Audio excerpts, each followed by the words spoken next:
When I was diagnosed with renal failure, Mama Santitos, my grandmother, always said we were indigenous, but because my biological grandmother was sold when she was pregnant out of wedlock in the 50s in Texas, it was safer to say we were full-blooded Mexican instead of acknowledging our Apache roots.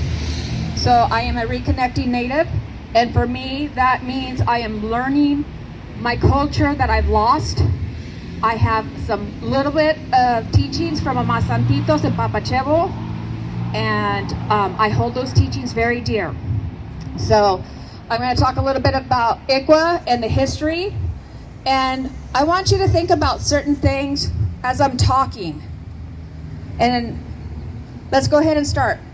Let's imagine the whole outcry of state officials announcing a whole new plan to remove 1/4 of all Caucasians, aka Anglo-Saxon children, from their families and completely place them in other homes with different types of citizenship, languages, and faith.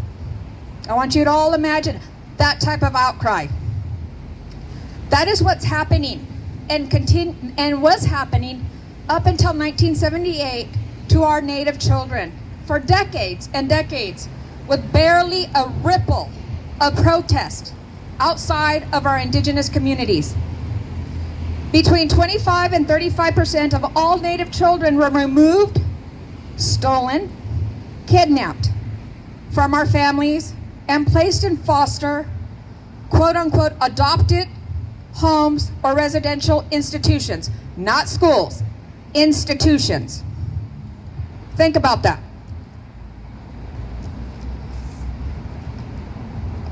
The actual percentages were actually much higher than those of white children placed in foster care.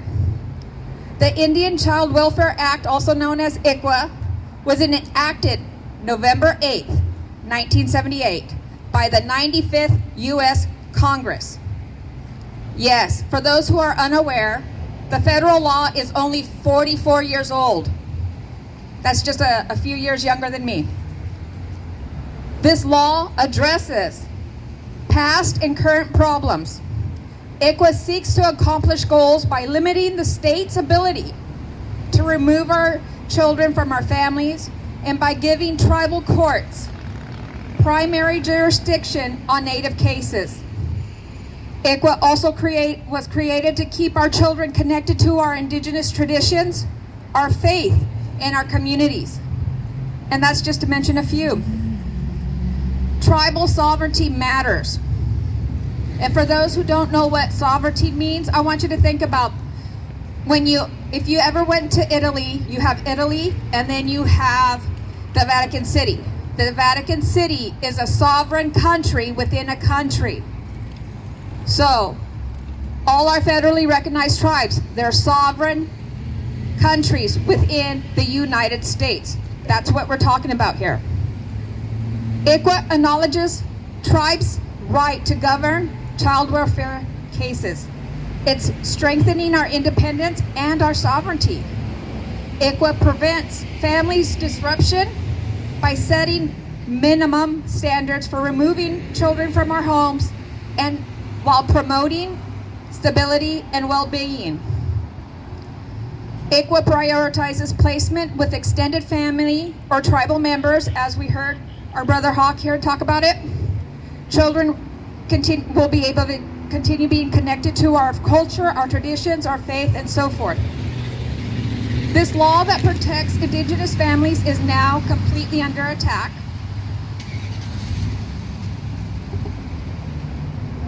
And could be completely overturned by the end of next month.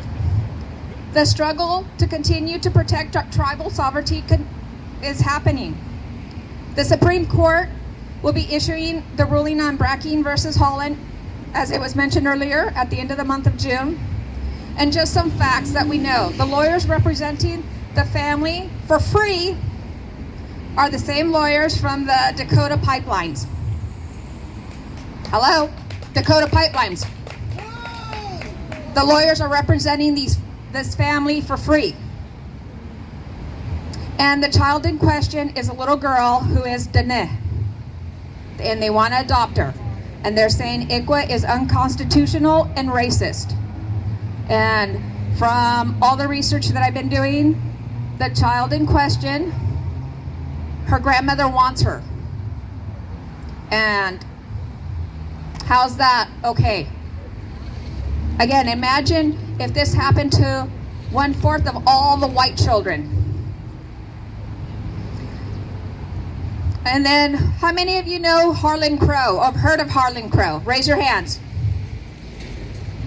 For those who haven't, he's a Texas billionaire and is the same white man who is funding the Supreme Justice Clarence Thomas. He's been funding his lavish vacations for the last 20 years. And this is the same man who has a fetish for Native American artifacts. He calls himself a collector. It's a fetish. Clarence Thomas is the man and the judge who is about to decide the fate of ICWA. Harlan Crow also has a replica of Sitting Bull's death mask that has been turned into a cigar box. Disrespectful. Exactly, completely disrespectful. I personally wasn't even aware there was a death mask of Chief Sitting Bull. And I was asking myself, who the hell would do such a degrading and disrespectful thing, and why? I did find out that the original death mask is actually at West Point Museum, and one can go to TripAdvisor to see the photo. And like Hawk yesterday, after making tamales for a fundraiser, I couldn't sleep, so I was doing my research. We all know the history of collecting and codifying Native American artifacts is absolutely disgraceful and disgusting. And I just want to end with asking each of you to stand in solidarity with us to stop the potential of a second genocide through our children. Now, do we have that? Yes. Thank you. Oh yeah.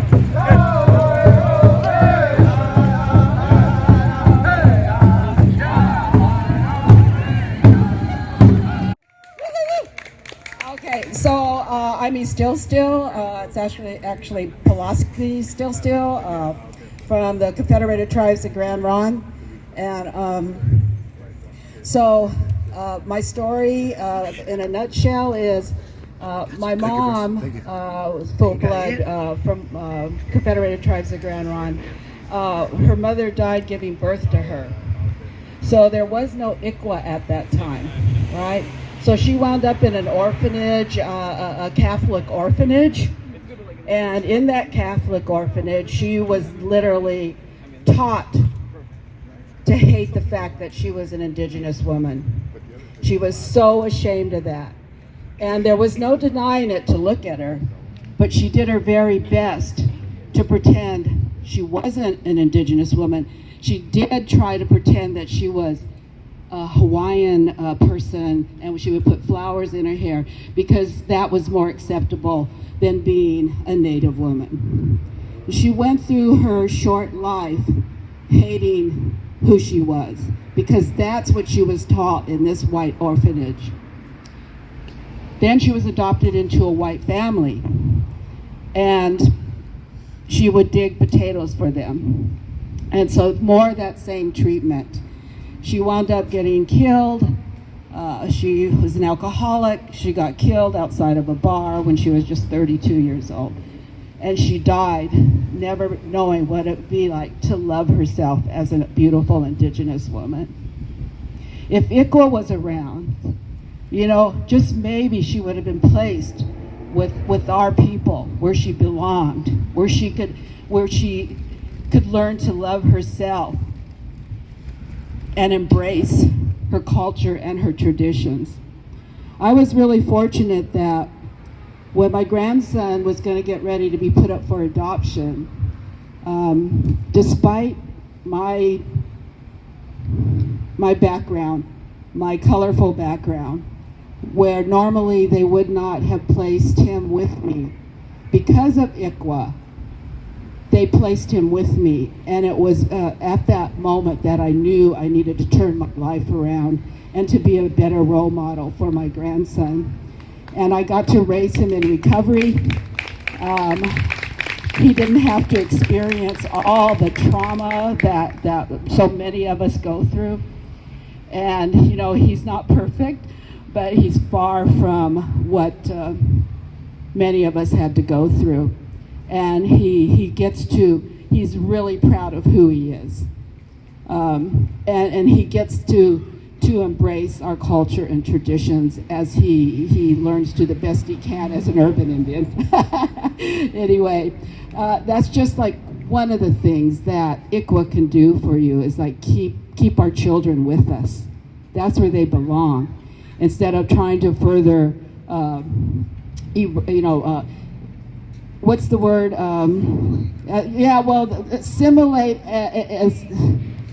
is like not enough to explain what they're doing. They're trying to breed the savage out, right? That hasn't changed. And so, you know, we got to do whatever we can do to stop this. Because what's next?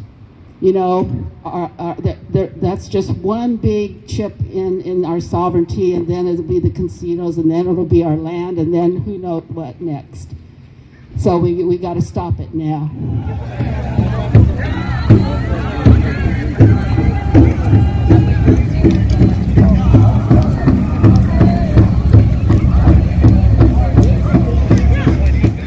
Good afternoon, everybody. My name is Hannah Shooting Bear. I'm from the Standing Rock Sioux tribe.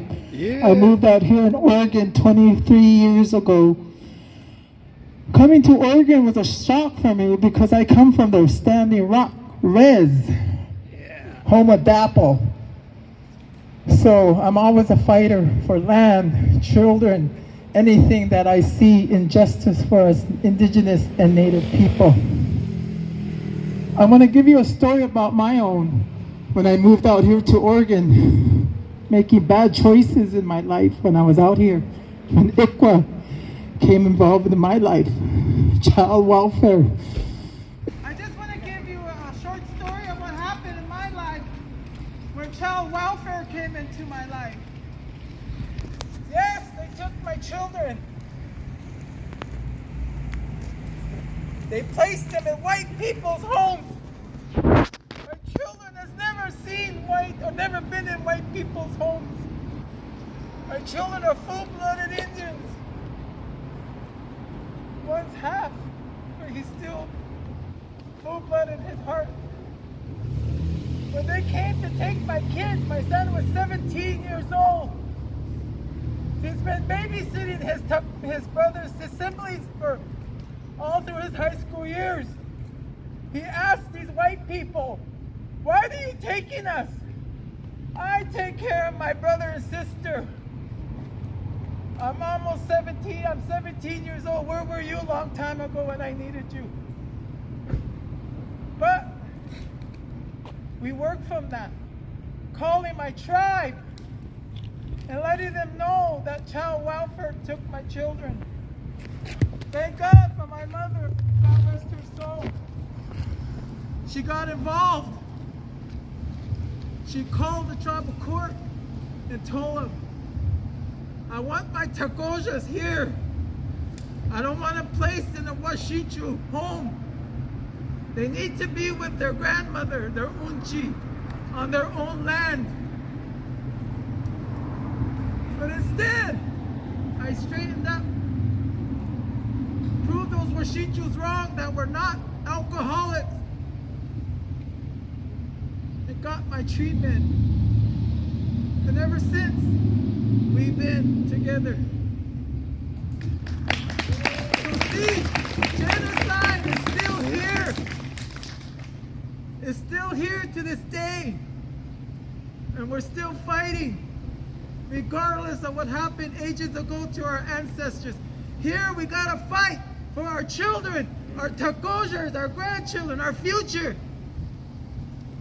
Because we don't want them to live in a Washichu world where We know our culture.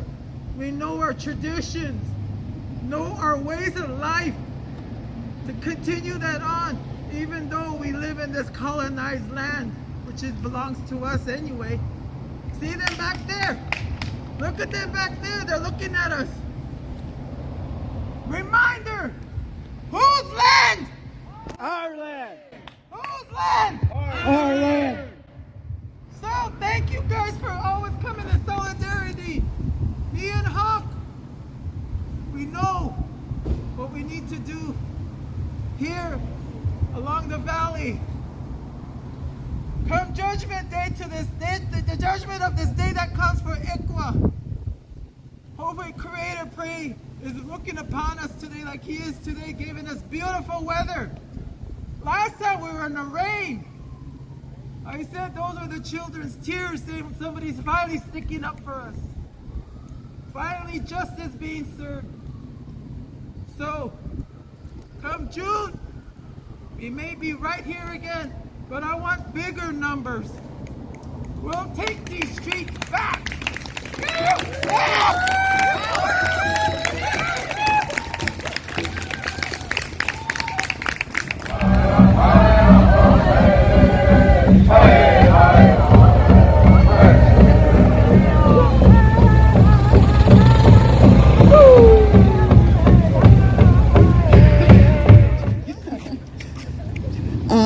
My name is Darlene Foster. My Indian name is Tamasipam. I'm from the Warm Springs tribe. I'm Warm Springs Wasco. This is my daughter, Angela, and my granddaughter, Amira. Reason I wanted them to come up here with me is we adopted Angela. She was born in Klamath Falls, and we live in Portland area, and our counselor and the counselor from Southern Oregon ran into each other, and the counselor from down in Klamath Falls area said, we can't find a native home, and so we're gonna send this baby. Oh yeah. I'm sorry. We're gonna send this baby to Utah because we were going through the LDS Social Services, and so it came really close because of ICWA. We didn't lose having her and my son in our lives, and not having my granddaughters in our lives, and that's all because of ICWA. So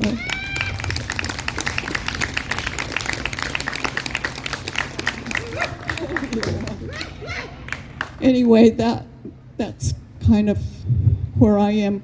Although my son, he's not been wanting to find his mom, and then he went ahead and did the DNA thing, and he said he only found a cousin. He still hasn't found his mom. For the longest time he didn't want to find her, but he saw how close her birth mom and I have become like sisters. So I was really glad that we found her birth mom. And so she has brothers also and a sister. So anyway, that's kind of what I wanted to share today. Thank you.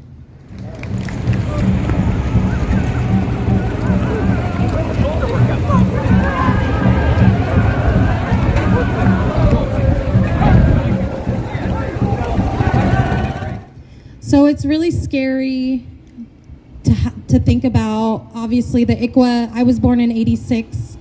It was only 6 years prior, or 7 years prior, I think, that ICWA was passed.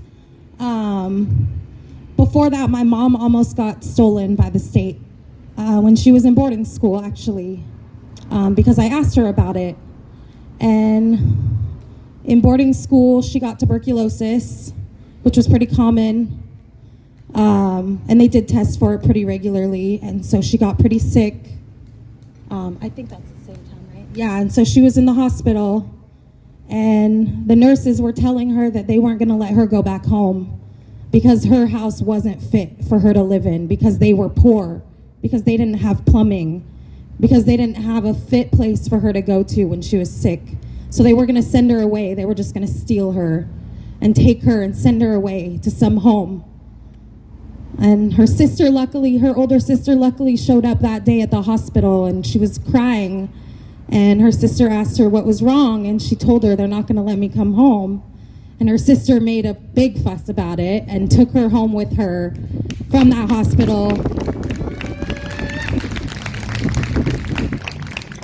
And some people weren't so lucky. If you were a teenager, when my mom was a teenager, and you got pregnant, you got sent to a place called Hillcrest. And it was Academy for Girls. And if you had your kid there, you were basically sent there to have your kid and for your kid to be taken from you as soon as that child was born. And there was nothing you could do about it. And that actually happened to one of her roommates. She was in the hospital and her roommate had a child, and she had to listen to her roommate cry all night because they came and stole that child the minute that it was born. And I bet she never got over it. And that's what's scary about this, is that's what they're going to try to do if they take this law away from us. This is to protect us from them doing that, because that's what they always did. And that's what they want to continue to do. Yeah, my mom keeps saying it's just part of the broken treaties. This is part of the broken treaties and all the broken promises that they keep making. Every single treaty has been broken. It's all empty promises. Anyways, I just wanted to point that out, and I'm so lucky that I was able to be connected to a culture so closely related to my own, to Klamath Falls. I'm still reconnecting to Klamath Falls, to that culture. I still don't know much about my Klamath Falls heritage, but I'm lucky to know about my Warm Springs heritage and to have been so fully accepted into that family.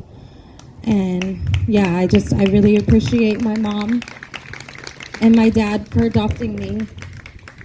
And not only did they do that, but we had countless foster children come into our home, Indigenous foster children. I can't even tell you how many, and over 100, she said. And those are still my cousins. They've been adopted into my distant family. Those are my cousins, and it's amazing. You'd be amazed. I know their family. I know their mom and dad. Just Indigenous community is real, and it spreads, and it goes far. So as long as we keep that up, they can't take that from us, and they can't separate us.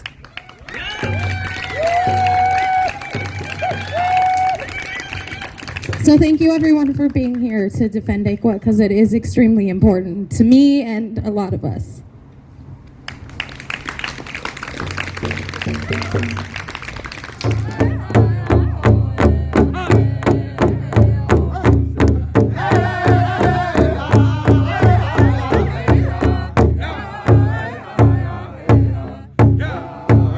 My name is Alex. I'm a youth organizer at Luz.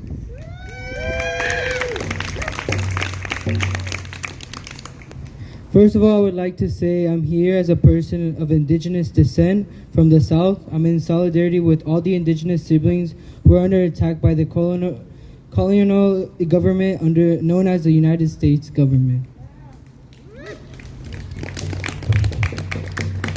As a person directly impacted by family, my bad, y'all. As a person who's directly impacted by family incarceration, I would like to speak on how this issue directly ties with the mass incarceration of Black and Indigenous communities. If ICWA is overturned, a lot of children will end up in the foster care system, a system that also often fails Black and Indigenous people. The foster care system is directly tied to mass incarceration. This is a foster care to prison pipeline. Native American children are not only forced to lose their culture, language, and traditions when they're placed in non-white American homes by foster care systems, but they're also impacted by the juvenile system. In Oregon, Native American youth make up approximately 1.49% of the population, youth ages 10 to 7. But they are referred 5 times more into the foster care system, and they are 5 times more likely to end up in the juvenile system also. In total, 90% of the youth in foster care end up in the juvenile system, and that's 90%, which is a lot.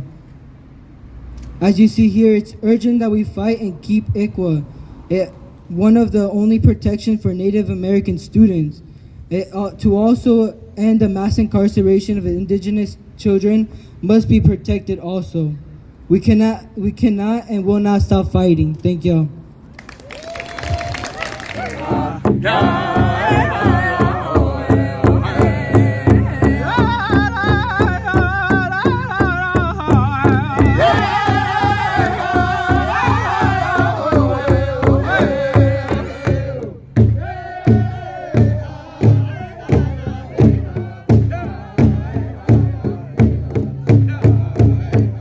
I just see pain. I see hurt, and I see that they don't care about us. I see that they're going to be the ones when they start, once they meet that resistance and people start showing up to take away those kids. If this thing gets overturned, and worst case scenario, they're going to be the ones knocking on those doors. And one thing I like to remind people is that indigenous people, we're past the need for allies. We need accomplices. When these people are coming, we hit up those barricades to keep them from stealing our children. We're going to need people standing shoulder to shoulder with us. We don't just need hashtags and people changing up their Facebook pictures. We need people to fight with us. That's why I say we need accomplices. We're past the need for allies.